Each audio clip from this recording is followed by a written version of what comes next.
Cine Garage. Aquí cabe todo el cine. Con Eric Estrada.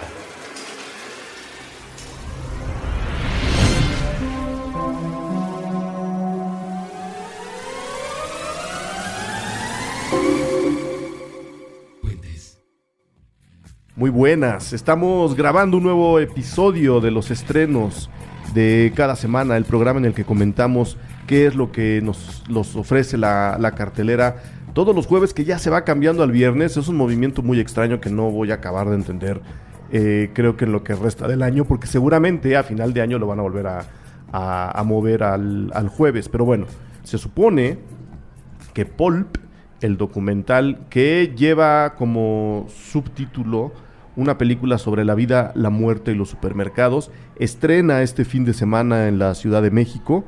Vi el documental, me gustó mucho, y comentando aquí en las instalaciones de Puentes, en las que se hace no un programa, sino muchos, no de un tema, sino de muchos, no con una persona, sino con muchas, pues descubrí o confirmé, porque ya lo sabía, que hay muchos fans, admiradores, conocedores de la trayectoria de Pulp, a los que les interesaría ver este documental e idealmente platicarlo conmigo, para todos ustedes que nos están escuchando en sus casas o en sus coches o en el consultorio del dentista, donde quiera que estén escuchando nuestros programas que con todo el entusiasmo del mundo hacemos para ustedes.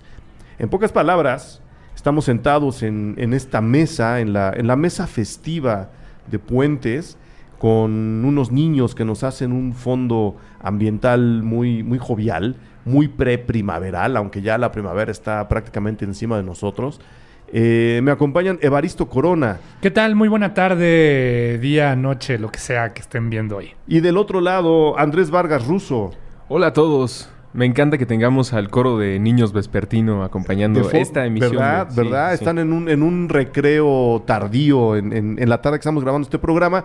Y los invité a ellos ya se los dije, por varias razones. Porque son fans de Pulp, porque ya vieron el documental y porque no había mejores invitados justo para comentar lo que estamos tratando de llevarles hasta sus bocinas o sus audífonos alrededor de la experiencia que es este documental, porque creo que más que contar la historia, incluso yo estaría dudando si lo podemos llamar un documental. O sea, sí registra, en muy pocas palabras, registra el último concierto de la última gira de estos chicos, pero tampoco lo hace de manera tan puntual. Es muy atmosférico, es muy de experiencia, y creo que ustedes me darán la razón o rebatirán mi punto de vista, estimado Evaristo, estimado Russo. Es más la experiencia que los datos duros alrededor de Pulp. Sí, creo que hay como varias cosas, ¿no? Me parece que es una carta no solamente de amor, sino de despedida a la ciudad de Sheffield, de donde es el grupo.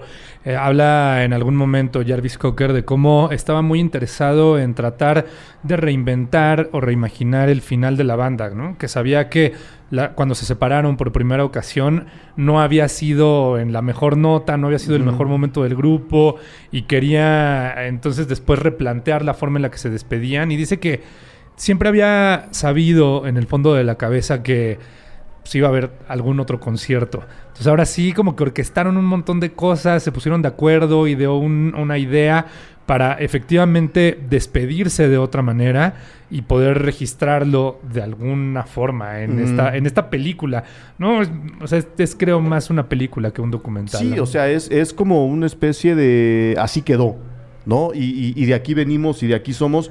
Sí, es una carta de amor al grupo, a su vida, al concierto mismo que medianamente vemos, porque si están buscando una lista enorme de números musicales, pues no la van a encontrar. Que me gusta. Sí. Cuando vi el de LCD Sound System, salí deseando que no hubiera habido tantas canciones y que hubiera habido más historia. Nos habríamos dado un tiro. Yo cuando vi ese dije, qué depresión, no se deshagan, sigan haciendo música. Y justo Sí. el hecho de que hubiera tantos números creo que me mantuvo vivo en el documental, Y a mí me hubiera gustado más. Aquí está padre que no haya tantas, porque insisto, es también una declaratoria de amor a la ciudad, Russo. Exacto, es una nota de despedida escrita en una postal de Sheffield, el lugar del que son originarios los de Pulp, y se termina convirtiendo en eso. Más que documental, creo que lo que retrata es una celebración de la vida ordinaria y en el caso de Pulp específicamente, de cómo el vivir una situación tan particular y tratar de compartir con el mundo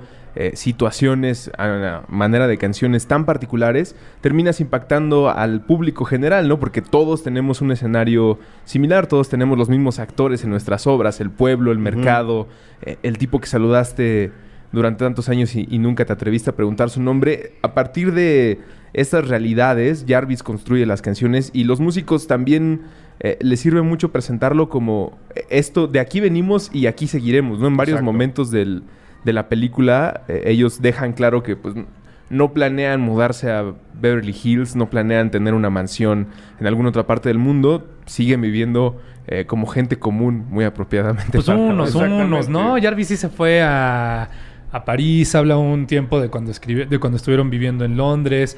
Más bien creo que el resto de la banda, que son muy distintos a Jarvis, son los que se quedaron, ¿no? Hay una escena bien bonita donde el baterista está con su hija viendo al equipo de fútbol local.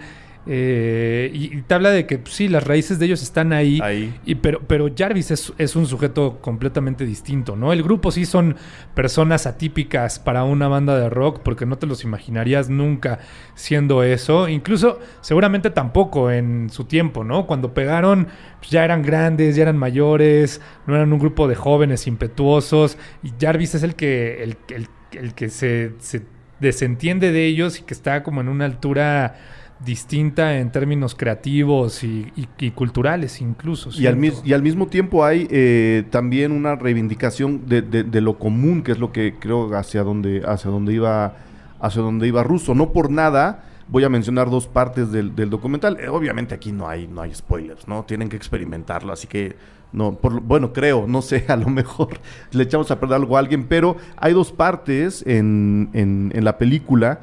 El principio y el final nada más, ¿no? Empiezan con Common People, que es un poco donde nos dejó Russo, pero en los primeros minutos, quizá en los primeros 10, 15 minutos de la hora y media que dura la película, hay una chica que dice, pues es que todos los famosos empezaron como nosotros. Y creo que también lo que nos está contando la película es justo eso, como estos chicos, como decías, Evaristo, completamente atípicos en la escena del rock, pero muy normales en las calles de Sheffield, se acaban convirtiendo en uno de los grupos más importantes en la historia de la música contemporánea, ¿no?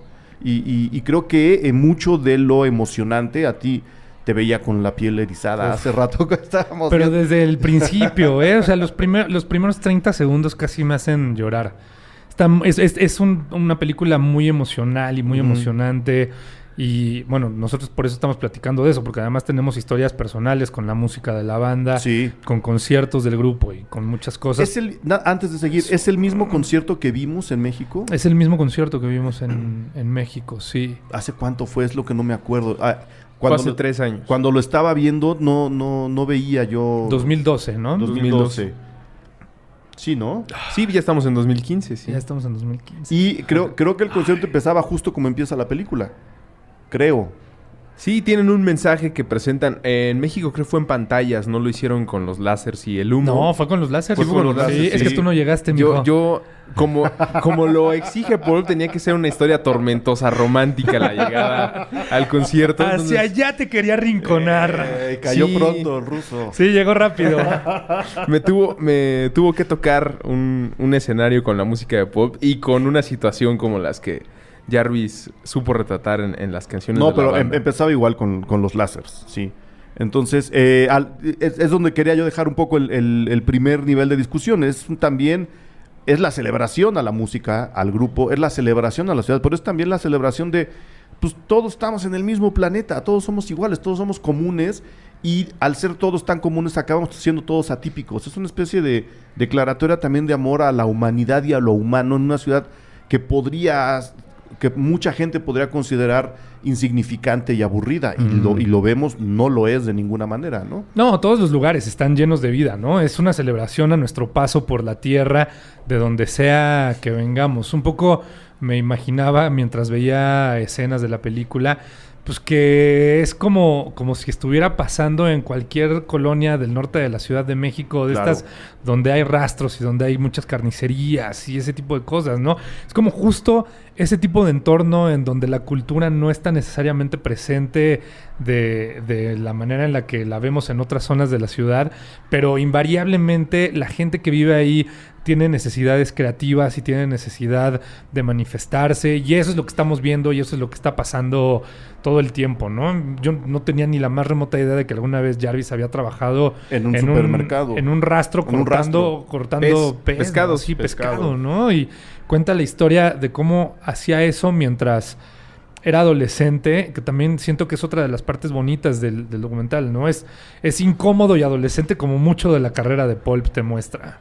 Sí, además creo que en este sentimiento de comunidad y de enseñarte de dónde viene y dónde siguen estando los demás que no son Jarvis, no solamente lo muestra como para tener el documento de aquí venimos, sino también como un secreto de lo que los mantuvo juntos durante tanto tiempo. Pulp es una de esas bandas que se tardó años en encontrar el éxito internacional, ¿no? Estuvieron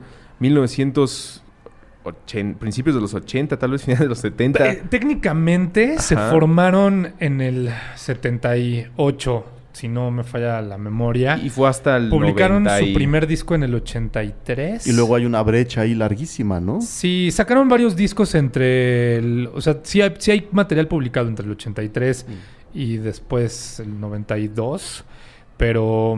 ¿Fue el origen lo que los mantuvo juntos Sí. o eso es lo que dejan ver en el documental? El hecho de venir puede de una ser- comunidad. Puede ser que los haya mantenido también juntos, que no fueron famosos pronto.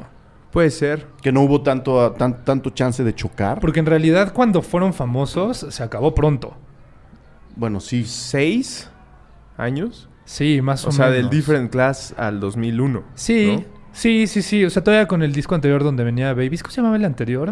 Es donde viene This is Hardcore también. No, ese es el de después. Por ahí una píldora. Se me está olvidando, pero bueno, donde viene Babies más o menos ya estaba el grupo funcionando His and y Hers. estaba jalando. His and Hers, claro.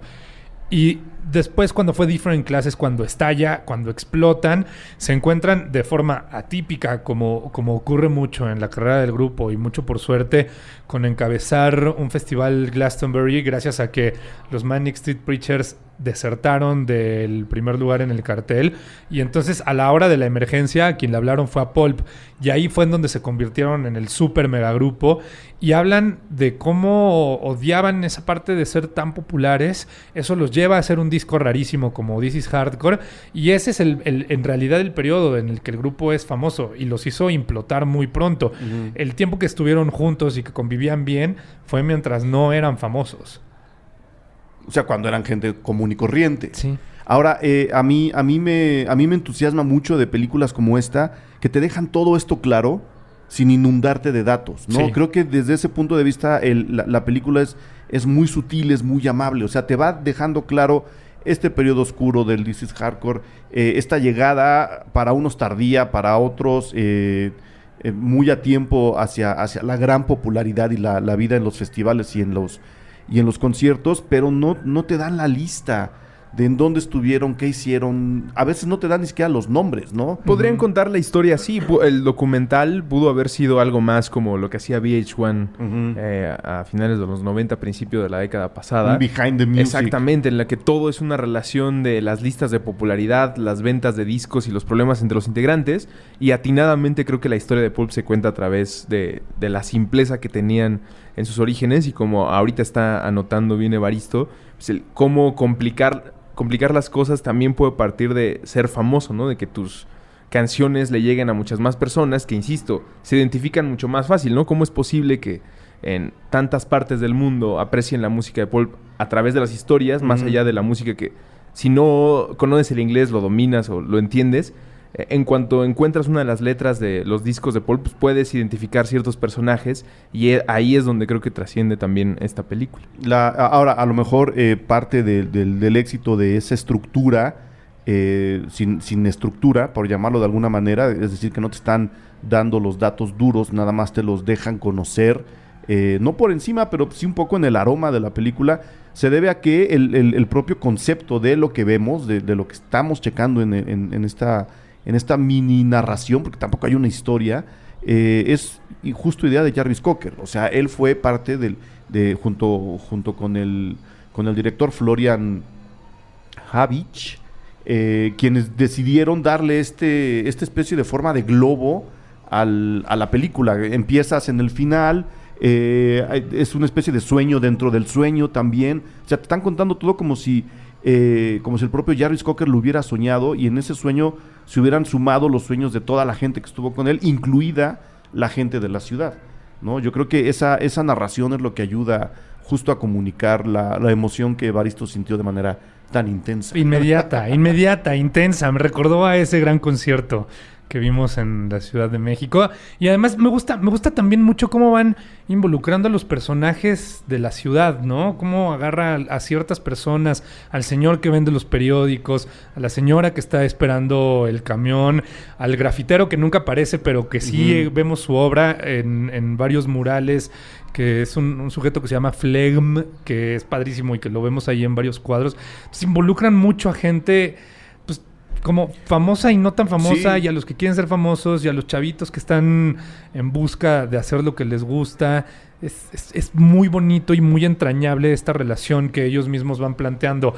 No sé si cacharon el guiño a otros personajes o elementos famosos de la ciudad, pero hay una parte donde se ven unos condominios que están a la venta y tienen una gran manta que pregunta "Don't you want me?", que es una clara referencia a Human League, que también es un grupo de Sheffield. Todo el tiempo están aventando como esas pepitas para que las vaya cachando la gente que vea ese documental y que sea de ahí, ¿no? No, y al igual que el fútbol, el soccer en Reino Unido, en Inglaterra, creo que también los pueblos tienen este cariño por sus bandas, que los aprecian. Incluso gente mayor que tal vez gente que escuchó a Pulp cuando tenían más de 40 años y ahora pues ya son unos personas de mayor edad y siguen sintiendo a la banda como son de aquí, al igual que con los cantos o los coros que se avientan en los partidos de fútbol.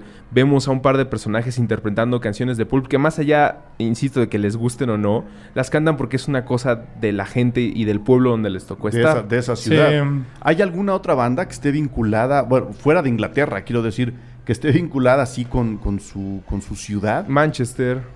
Pero por eso, fuera de Inglaterra. Fuera de Inglaterra. Creo que solo pasa en Inglaterra, ¿no? Y con, como y banda, con Café Tacuba. no sé. Bueno, pero Springsteen lo tiene muy bueno, claro, mucho, ¿no? O sea, es que, o sea, justo quería ir, como decía, a ese punto. ¿No les provoca un poco de envidia ver eso? Claro, ¿no? Sí, porque aquí siento que como que nos preciamos mucho de escuchar otra música, de que haya como diferencias, de que a mí me gusta el Britpop en este caso, y a mí me gusta el rock, y a mis antecesores no les gusta nada de esto, pero tampoco hay nada que nos una y que nos mantenga juntos. Y no hay historias que podamos contarnos juntos, tampoco, creo. Ajá, o sea, no me imagino qué canción podría yo cantar con mi mamá al mismo tiempo. Aquí, en esto, sí vemos mucho ese fenómeno. Claro, ¿no? en la película vemos, como decía Russo, ¿no? A un grupo de señoras que se reúnen a cantar, como hay tantos grupos en tantos lugares que dan tanto tipo de clases, a cantar. Y lo que deciden cantar es una canción de Pulp. Es difícil. Creo que también es que acá en México, donde nos tocó vivir, en el Distrito Federal, tal vez la respuesta era la que dijo Eric, la rápida, pues Café Tacuba, pero estoy pensando, y pues sí, tal vez con mi papá no voy a poder cantar Chilanga Banda. Es decir, no hay... Exacto. Mi papá no entiende a Café Tacuba como algo que le pertenece de la ciudad, lo entiende como algo que le gusta demasiado a un sector de... También el tamaño de nuestra ciudad es muchísimo más grande como para poder encontrar un punto común. Quien lo ha logrado y quien lo logre con una canción, un disco, un tema, un partido de fútbol, pues... es de las cosas que se lleva para recordar toda la vida. Y en el caso de Pulp, pues lo vemos reflejado en varios instantes. Mi favorito, cuando los viejitos cantan Help the Aged, sí, ¿no? Que era lo que estaba tratando de narrar. Es uno de los momentos que presentan, no es spoiler, varias de las canciones de Pulp durante el documental. Claro. Las van presentando a través de personajes del pueblo. Que además es bien interesante porque obviamente son momentos coreografiados, los voy a llamar así. O sea, le dijeron a la gente, siéntense ahí, y cuando les diga, pues empiezan a cantar. Había unos que no se la sabían, ¿no? Sí, no, había unos, tú puedes ver cómo tienen el acordeón ahí entre el periódico y están leyendo la letra de la canción. pero a lo mejor no se acordaban de la letra, y es lo que dice Russo, pero sí conocen la canción. Excepto los niños. Ah, bueno, los niños. Pero ¿no? con los niños, Ese es con los otro niños tema. logran un retrato increíble que es poner Disco 2000, Disco 2000, donde tiene la leyenda de Débora, de las favoritas de Pulp, y se la ponen a dos niños que están jugueteando y que pues ya podrías imaginarte, bueno, pues, ¿cuál será el destino de estos dos chamacos si están escuchando en este momento esta canción y lo que está diciendo Jarvis sobre ese primer amor? A mí ese retrato dentro de la película es increíble. Ajá. Ahora, la niña tiene ya sabiduría dentro de sí, ¿no? Bueno, las mujeres Sí, siempre. sí. Híjole, hay un Más momento... evolucionadas Sí. siempre. Sí, siempre. mucho más. O sea, sí vi las cosas que decía y fue de...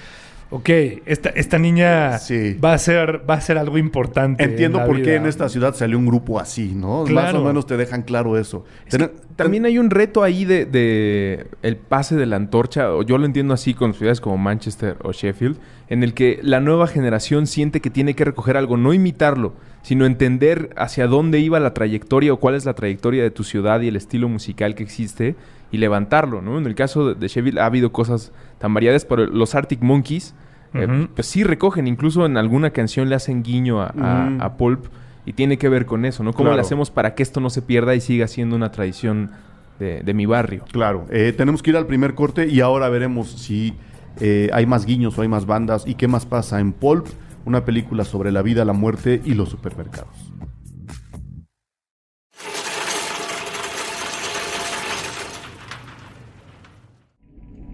Alianza Rebelde.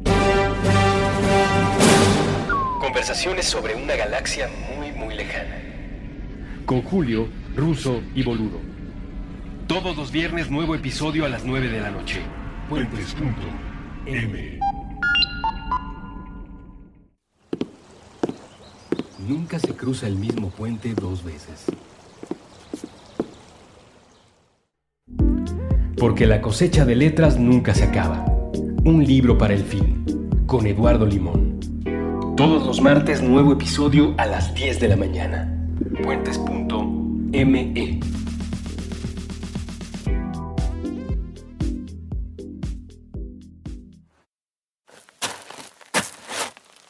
El camino que no conocías hasta que te decidiste a andarlo. Puentes.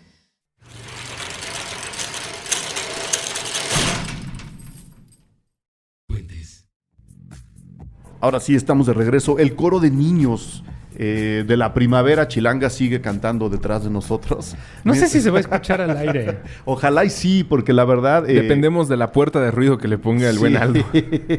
Vamos a ver qué tan lejos llegamos, pero una vez más viene mucho al caso. ¿Tú por qué decías que viene al caso escuchar a los niños? Ahora que hablabas de chavitos justo antes del corte, Russo, ¿por qué crees que viene al caso que sí se escuche a los niños que juguetean en el sol preprimaveral de esta ciudad? Funciona muy bien el ruido de fondo para este programa en un documental como el que estamos platicando, porque mucha de la historia de Pulp y la imaginación que llevó a Jarvis a ser un personaje tan distinto a los de su banda, creo que tiene que ver con eso, con lo que tenían de fondo en Sheffield. Muchas veces las bandas acusan el no haber tenido nada en su entorno como para poder crear y que eso los forzó a tener que imaginarse todo. Y en el caso de esta banda, pues es al revés, ¿no? A partir de las relaciones tan comunes y tan simples, pudieron inventarse una carrera y poner eso en las letras, ¿no? Pudieron haber sido como muchas otras de las bandas de sus contemporáneas y dedicarse más a la psicodelia, a una poesía del pop británico de mediados de los 90. Y Pulp, aunque sí llegó a tocar esos temas, siempre se mantuvo con el ruido de fondo, de las risas de los niños, las pláticas en el mercado, las situaciones románticas que, insisto, es solamente aportar más a una escenografía tan común en todo el mundo con el que te puedes identificar tan fácil. De ahí la importancia de las voces. Claro, a mí me gusta mucho, insisto, que las historias de las calles de Sheffield se acaban metiendo en la película y acabas entendiendo cómo también están dentro de las canciones, ¿no? Que a final de cuentas Jarvis Cocker y la banda pues están cantando las historias que escuchaban y que veían en las calles. Pero qué tan universal puede llegar a ser un mensaje surgido de una forma tan local como lo demuestra esta película. Y se lo pregunto a uno de los especialistas más grandes que conozco yo de Pulp, que es Evaristo Corona. O sea, ¿qué tan universal o por qué acaba siendo una banda de impacto prácticamente mundial, cantando cosas de lugares y personas tan locales como lo que vemos en la película alrededor de Sheffield? Porque creo que lo que trasciende no son los lugares, sino que son historias que pueden pasar en cualquier parte del mundo. Hace rato Russo mencionaba cómo te puede cambiar la vida el día en el que ves la letra de una canción de Pulp. Y eso creo que es lo que sí impacta a muchas personas y nos ha dejado una huella profunda. Hablaba de la incomodidad de la adolescencia, ¿no? Que es algo que creo que Jarvis Cocker retrata muy bien. Uh-huh. Es un gran letrista, es un hombre que con un ojo clínico puede retratar muy bien lo mundano y sabe hablar de ello sin que sea rebuscado. Lo hace de forma muy directa, habla muy bien acerca de la sensualidad y proyecta mucho sexualidad también.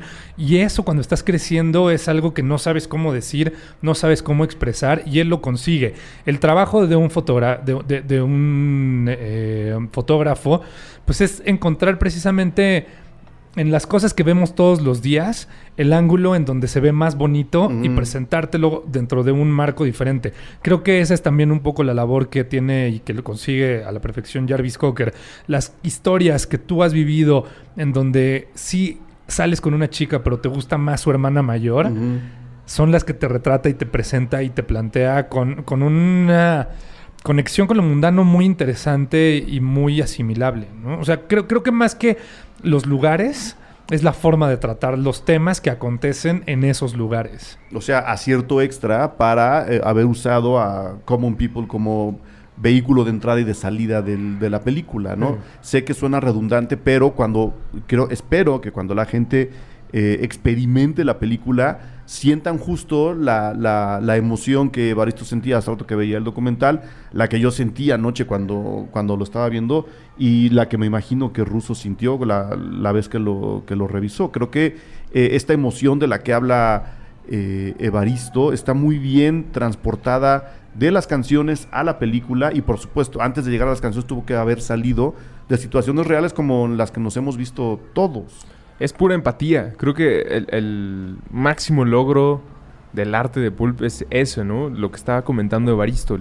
Cómo a partir de las historias tan comunes logra ser empático, no para ponerse al mismo nivel, sino para entregar palabras bonitas, mejores maneras de decir las cosas, expresarlas, cantarlas en un nivel liberador, ¿no? La gente que corea sinceramente una canción de Pulp, no que la guachaguachea, sino que sabe lo que está diciendo. De la garganta, sí. Pues es la gente que ves más emocionante, con el movimiento de brazos más marcado en la fiesta, ¿no? En el concierto, si llegan a poner una canción, la gente que ves así es porque realmente está sintiendo algo que Jarvis supo explicar mucho mejor y a ritmos muy amables para todo público, ¿no? Podría pensar, me quedé mucho cuando mencionaste lo de qué canción o qué tendríamos en México para no sentir esta envidia de encontrarlo. Pienso, bueno, pues gente como el Aragán ha cantado durante mucho tiempo situaciones de la ciudad, pero es de una ciudad. Somos tan grandes que hay varias ciudades. Exactamente. En una ciudad a veces. Y Sheffield es un lugar relativamente pequeño. Estaba revisando 1.5 millones de personas para el monstruo en el que vivimos. Es más pequeño que Iztapalapa, ¿no? Sí, mucho más pequeño que Iztapalapa. O sea, es la del Valle, ¿no? Es la del Valle y sin escuelas. Hasta bromeaba una señora ahí que decía que Joe Cocker era papá de Jarvis Cocker. O tío de Jarvis Cocker. Que los dos son de ahí, pero no tiene nada que ver. Pero así claro, es que es lo natural, ¿no? Claro. Piensas, pues sí, se apellidan igual, Cocker, seguramente son que es donde se refuerza la envidia, ¿no? Cuando tú ves a esa señora, que además creo que es una de las que está en el póster del documental. Creo que sí es una de esas dos la que está comentando el hecho de, pues, a Jarvis. No, yo conozco a su papá, Joe Cocker, no es su papá. No, ¿cómo va a ser su papá? O sea, su tío. Las dos señoras, sí, es su tío. Las dos señoras están platicando de dos grandes iconos del rock and roll mientras salen del supermercado, ¿no? O sea, eso sí te acaba generando envidia, no porque estén hablando de rock and roll, sino porque están hablando de cosas que a ellas las están uniendo con el que las entrevista, que al mismo tiempo acaba de entrevistar a dos niños. O sea, hay un hilo conductor a través de la música y de la obra de Pulp que la película deja muy claro, con momentos tan banales, si le queremos llamar así, pero que acaban tocando profundidades bien, bien interesantes. Eso me gusta mucho. Y que pueden replicar, insisto, porque pudieron haber hecho una música muy distinta para tratar estos temas y tal vez no hubieran tenido el mismo encanto a nivel internacional, pero creo que el atinado gusto musical y cómo contaron las canciones, las melodías de Pulp funcionan a la perfección. Disco 2000, antes de que empiece la letra ya te tiene enganchado. Ya cuando tienes la letra ya estás perdido adentro del ya universo. Bajaste las manos. De lo que te están presentando. Creo que no sé si fue la intención de Jarvis y del director del documental, pero cuando las chicas, como grupo de fans, está cantando Underwear, que es una canción pues con mucho erotismo, ¿no? Jarvis está narrando una situación previa al romance consumado. Pues son chicas las que lo están cantando, cuando tal vez acá si alguien tratara de cantar una canción en español, pues tendría que ser un equivalente al reggaetón, y el reggaetón no es amable con todos, y Jarvis logró, junto con Pulp, hacer una melodía que pudiera cantar lo mismo la chava con el muchacho en ese momento y que no se vuelve incómodo, al contrario, de las incomodidades encuentra cómo hacerlo divertido y amigable para todos.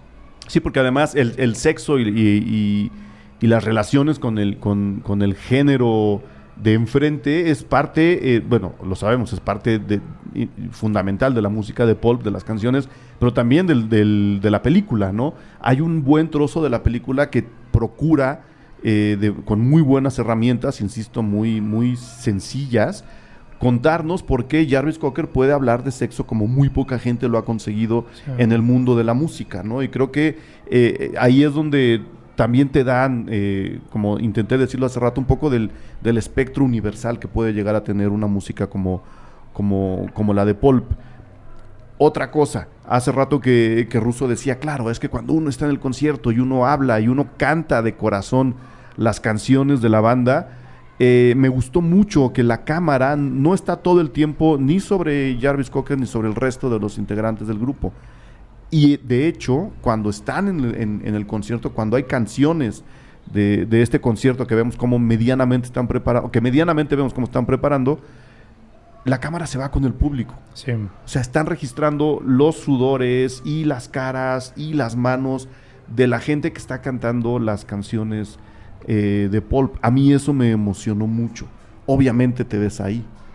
Y también creo que porque los otros que no son Jarvis, cada quien tiene su lugar, cada quien tiene su lugar merecido. Pues no Jarvis. Cuando se presentan frente a la cámara, pues hablan desde la locación que comentábamos en el primer bloque de este programa, pues gente más callada, que sí explica sus ideas, pero que no tiene esta libertad de Jarvis para comunicarse. Creo que el tamaño del evento, que es el equipo jugando de local, con una audiencia como la pasional que genera Pulp, y que deciden retratar a la gente, pues también va por ahí, que te cuenten más la historia de la chica que viene desde Georgia para escuchar al grupo en su pueblo. Va más por ahí todo el sentimiento de la gente común. ¿Sabes qué? Me gusta que hay un momento en donde plantean esta idea de que cuando se deshizo Pulp, Jarvis era una persona y cuando regresó era mucho mayor artista, ¿no? De cómo se convirtió en alguien mucho más extrovertido, y todo eso a partir de ser el único que verdaderamente estuvo en los escenarios después de haber terminado con la banda. Salvo Steve McKee, que se convirtió en un productor y que trabajó con M.I.A. y con Elástica y siguió trabajando con Jarvis Cocker. Los otros tres en realidad pues, no se quisieron dedicar en absoluto a hacer música. Estaban muy cansados y querían dedicarse a tener hijos y a vivir en sus casas y a tratar de tener una vida normal, y van a seguir queriendo eso. No es que esta gira los haya convencido tampoco de querer volver a ser rockstars o popstars, pero me gusta esta idea de cómo fue que ellos se encontraron con un monstruo después de reunirse de nueva cuenta para esta serie de conciertos que hicieron juntos. Ahora, tratando de encontrar el otro lado del documental, este monstruo no es a veces demasiado en la narración. No sintieron nunca que estábamos hablando demasiado de Jarvis y muy poco de los demás a nivel documental. Sí, pero es que tampoco hay mucho de qué hablar de los demás, De los ¿no? demás. Jarvis es el que ha tenido esta vida interesante. E incluso me parece que él da para otro documental, ¿no? Él solito, ¿no? Solito. La parte en donde no está relacionado con Pulp, el proceso que tuvo con Fisher Spooner, el de músico solista, cuando estuvo trabajando con Charlotte Gainsbourg, el tiempo que se fue a estudiar cine a París, lo que sea. Él es un personaje muy entrañable y muy interesante que cobró una vida distinta después de que abandonó a la banda, ¿no? Se convirtió incluso en un ícono muy sensual y atractivo para el sexo femenino. Hay una atracción muy fuerte de parte de muchas personas hacia Jarvis, que eso es algo que incluso él dice que no tenía cuando estaba con Pulp, que que las chavas se le acercaban porque estaba en una banda y que él para eso quería tener una banda. Claro. Pero es un señor que se convirtió en un personaje fascinante y un ser que todo el tiempo está montando una puesta en escena, ¿no? Y creo que él da para otro documental, pero es imposible escapar de ese magnetismo. Sí se enfocan mucho en él, pero es que los otros tampoco tienen tanto. no Quizás son- Steve McKee, pero siempre estuvo detrás del telón. Es como si hubieran hecho un documental de YouTube. Inevitablemente acabas hablando de Bono y de The Edge, ¿no? Sí, O Bono se exacto. cruza en las entrevistas. O Bono hace un fotobomba ahí atrás de la entrevista con The Edge. Ujú. Es que creo que además Jarvis, como lo es en la banda, pues es el ideal para contar la historia, para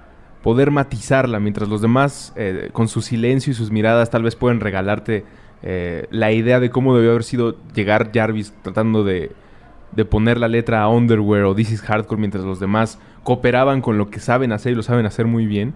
Pero definitivamente Jarvis es el que tiene que llevar el guión ahí, el que va emitiendo. Y también me quedo pensando en lo que decía sobre la pausa y cómo el éxito, cuando empezaron realmente a ser exitosos, fue cuando tronaron o cuando hubo esa pausa.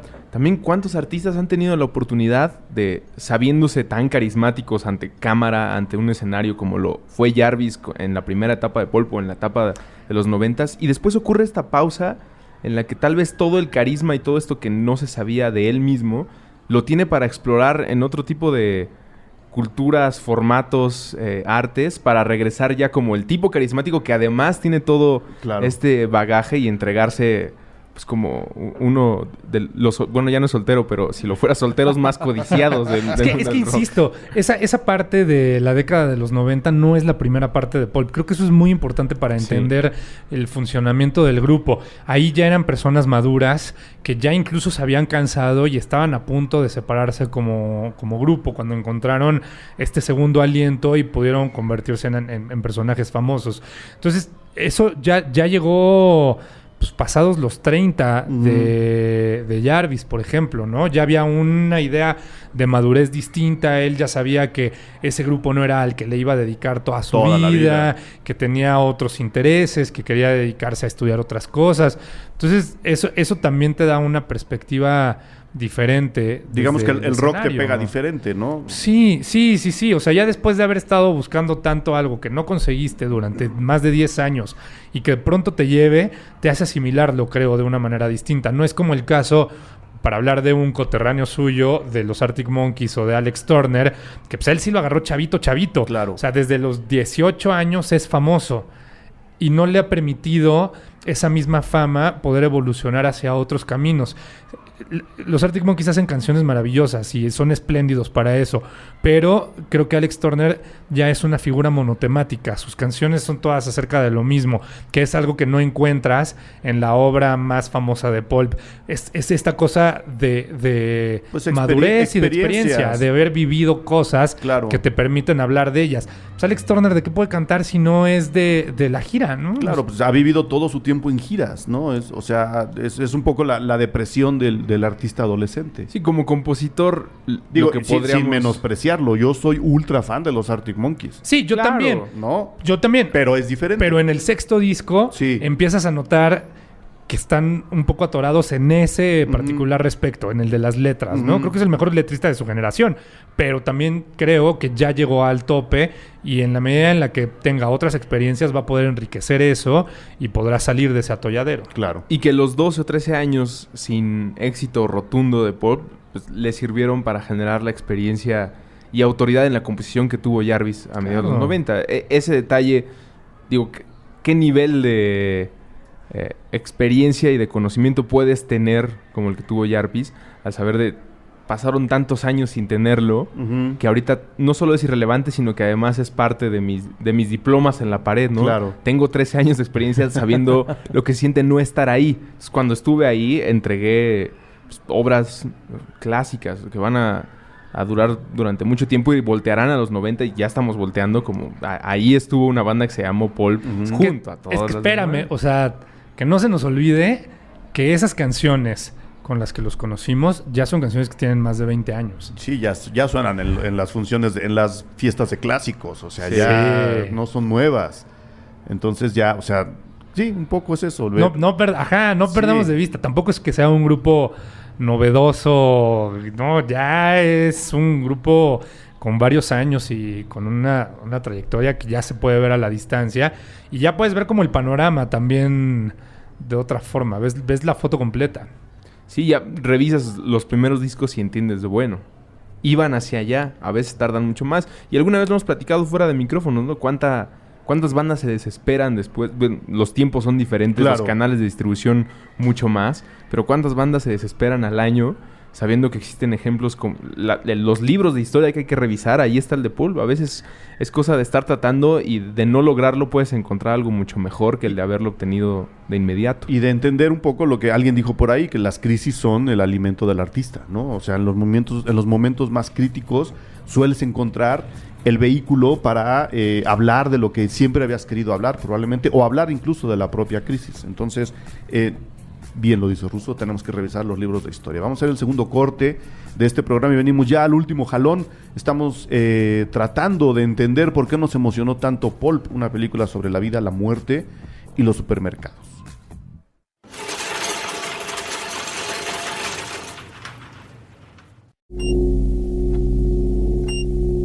Durante los primeros 3 minutos solo podía pensar en su dignidad y el frío que sentía en las plantas de los pies. Las batas de hospital tienen esa abertura en la parte trasera. Esa corriente que le alcanzaba desde el pasillo lo tenía angustiado y un poco distraído. Al menos pensaba en algo distinto. Había logrado concentrarse en una cosa que no era su entrepierna. Llevaba semanas atorado ahí, en ese dolor que no había experimentado antes. 30 años, y la ingle nunca le había quemado o punzado de esa manera. ¿Serían los cigarrillos? ¿El café? ¿Las horas frente al monitor? Bueno, ya estaba en la clínica y eso era el inicio de algo. O el final de algo. O el inicio del final de algo. La enfermera le advirtió. El dispositivo recién llegado al consultorio era mucho más que una báscula. Novedades del siglo XXI. Debía quitarse los calcetines y pararse sobre el rectángulo de acero negro. La enfermera saldría unos minutos. Debía preparar las evaluaciones de otros pacientes que se encontraban angustiados, adoloridos y descubiertos de la espalda en otros cubículos.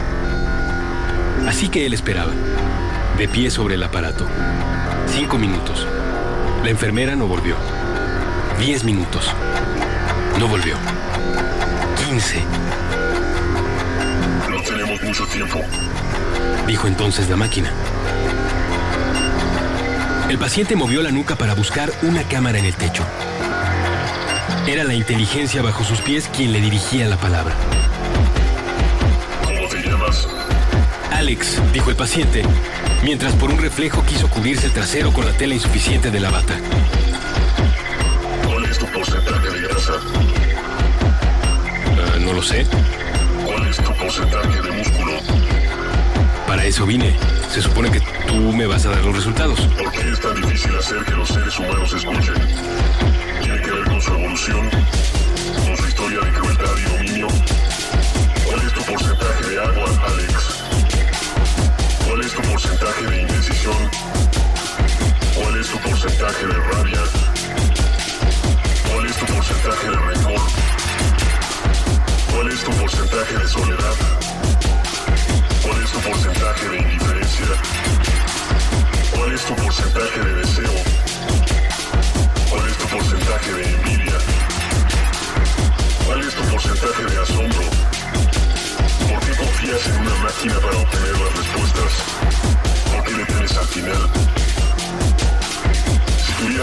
segunda oportunidad evitarías esta vida? ¿Cuál es tu porcentaje de culpa? ¿Quién está al mando? ¿Quién es el guionista del mundo? ¿Quién ha apretado la tecla que controla tu dolor? El paciente pudo ver cómo cambiaba la luz del cuarto, cómo el suelo se mezclaba con las paredes y con otros edificios, y cómo, en realidad, parecía flotar sobre la nada.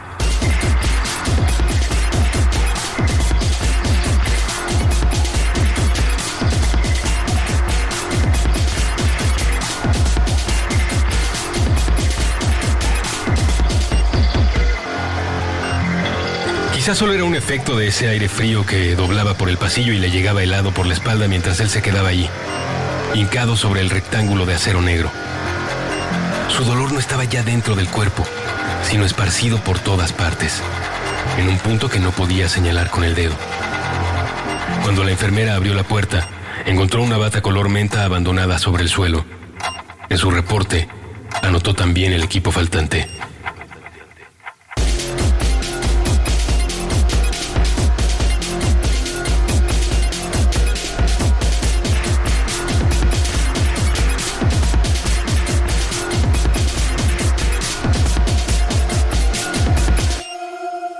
Puentes, un diminuto porcentaje del todo.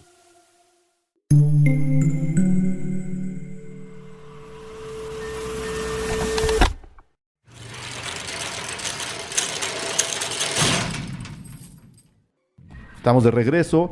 El nombre es Súper Atinado, sin querer sonar surreal. Yo cuando lo vi, cuando lanzaron el avance, dije, estos me están queriendo vender un documental a través de una canción. Ujú. Y no. Es que no he visto el avance. No, es que el avance... ¿Qué canción ponen en el avance? Lo que, pues, Gente común. supermercados. Ujú. Y era así como de, Claro, por es ahí me la esa. van a Sí, vender. ya. Híjole, qué chafa. No me O sea, acordaba de eso. Independientemente de que lo veas o no, que se llame así, parecería un truco barato. Y no.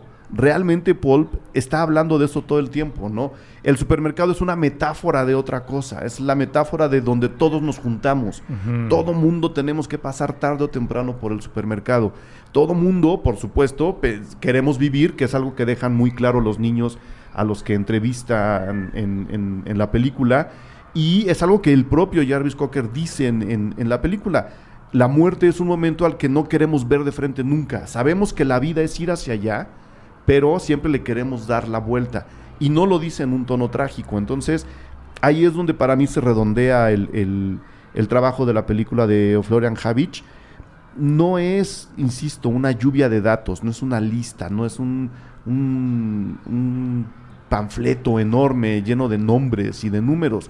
Te están entregando una experiencia de vida, una experiencia de muerte a través de una gran metáfora, que es este supuesto sueño dentro del sueño en el que Jarvis Cocker, además, se dedica única y exclusivamente a cambiarle la llanta a un coche al que se le acaba de ponchar, ¿no? Y una experiencia para seguidores de la banda, ¿no? ¿Tú crees? Hay que ser experto en Pulp para... Yo siento que Yo no no. sé si experto, no. pero lo pregunto así. Si alguien ahorita levantara la mano y dijera, oigan, muchachos, esa banda que se llama Pulp, ¿creen que este documental es bueno para saber quiénes son?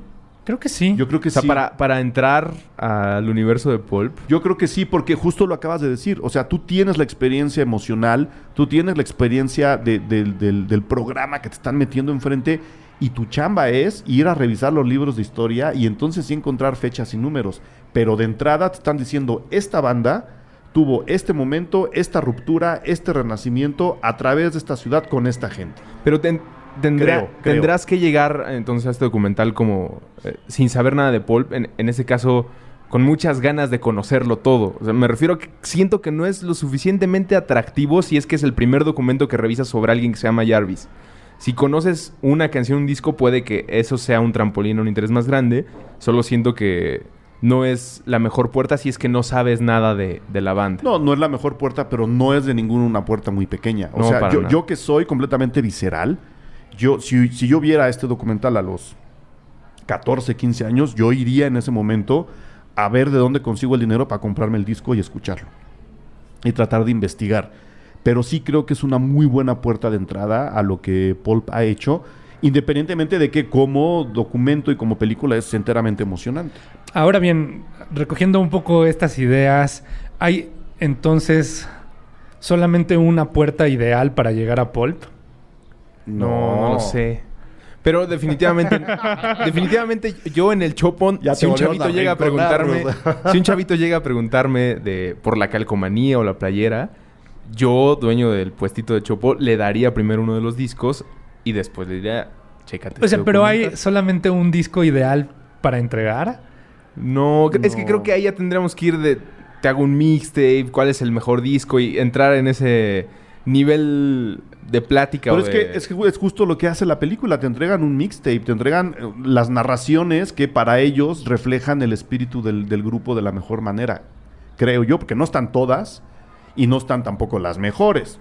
Están las que ellos creen que funcionan. Sí, porque- están mis dos favoritas. Ajá, es que ahí por eso, podemos sí. llegar a esa plática en la que se convierte más en cuántas rolas le caben a tu cassette y que Claro. también aprovechaste el cassette en el que hiciste el mixtape o el CD o Ajá. la playlist. Porque, insisto, no es que se escuchen pocas canciones, se ven pocas canciones en vivo. Está raro cómo voy a tratar de llevar la plática hacia este lugar, pero es una de las atinadas elecciones que tiene el distribuidor de este documental, entre muchos más, que es Oscilloscope.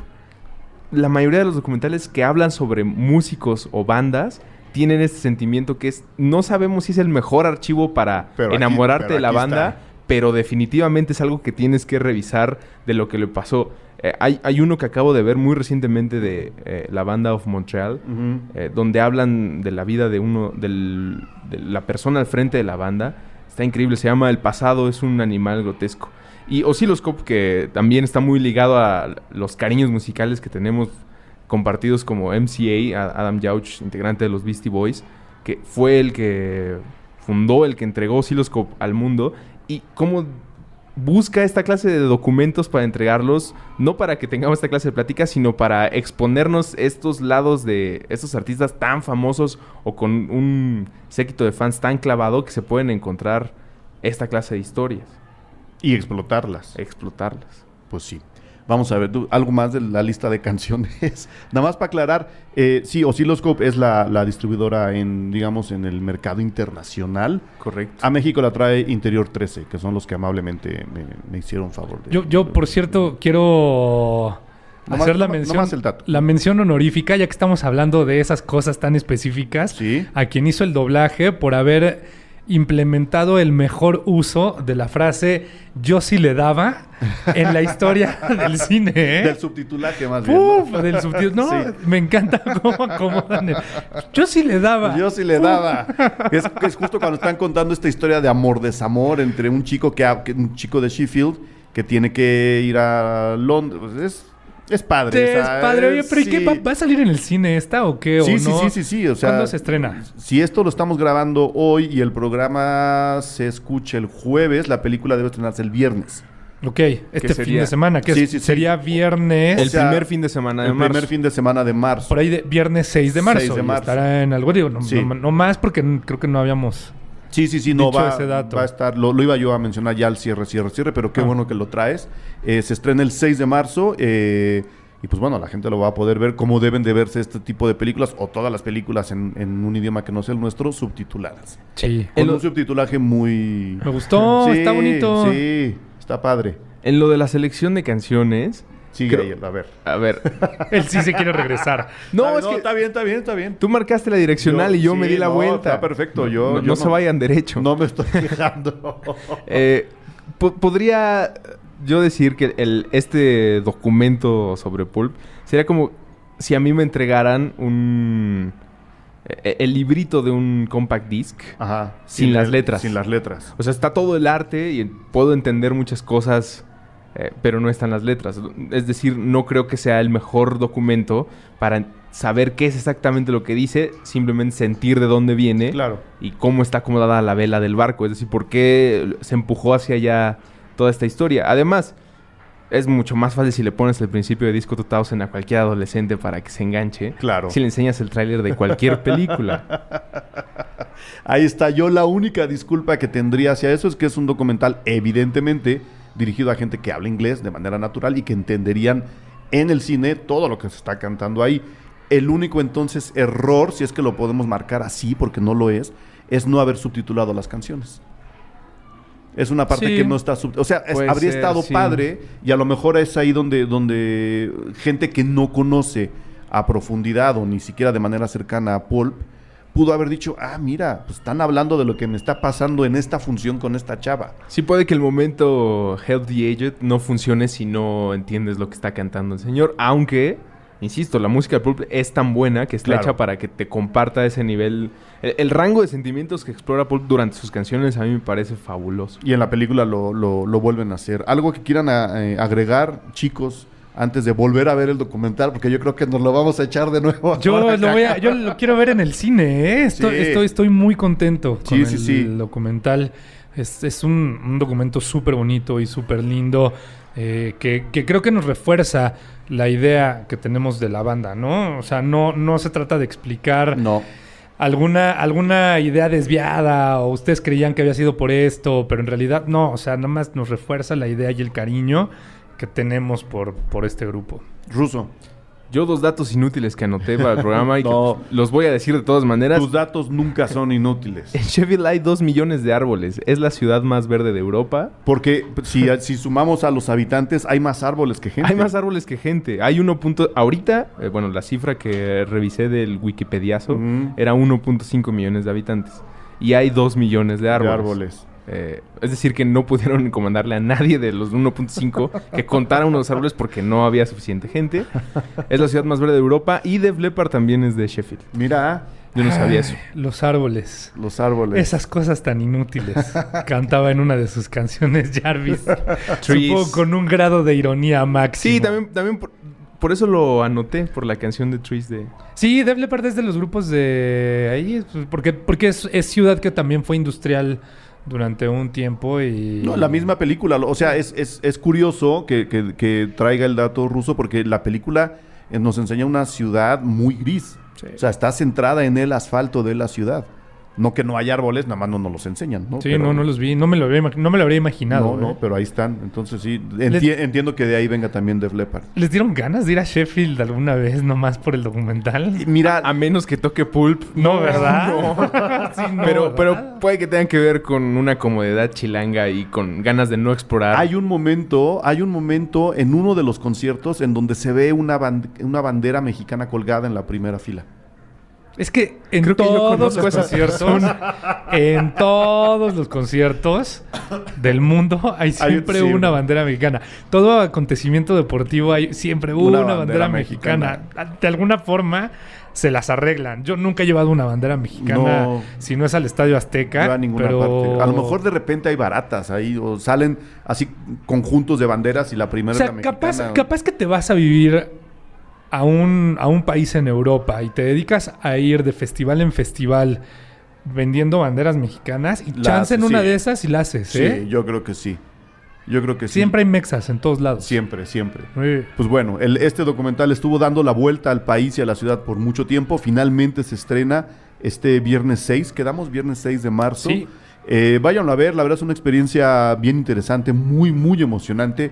Es padre que haya documentales en los cines, es padre que haya documentales de música y es padre que sean este tipo de documentales. Si no tienen nada que agregar, chicos, quisiera agradecerles que me hayan venido a hacer la chamba. A ti, gracias por ¿Quién va a hacer el invitarnos. playlist?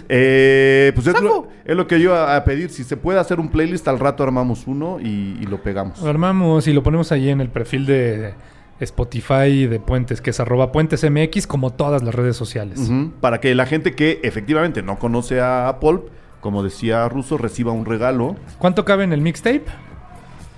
Depende del cassette. ¿De cuánto es el cassette? Había de 60, 60 y 90. 90 y había unos de 120 Sí, también. pero esos los tenías que ir a También, conseguir ¿no? a Cuapa. Ya mejor dejamos 3 discos. Uno de 60. 60. 60 ok. está bien. Va, ya 60, está. muy Me lo bien. organizo ahorita. Mil gracias, chicos. Nos vemos muy pronto. Gracias, Aldo. Cine Garage. Aquí cabe todo el cine. Con Eric Estrada.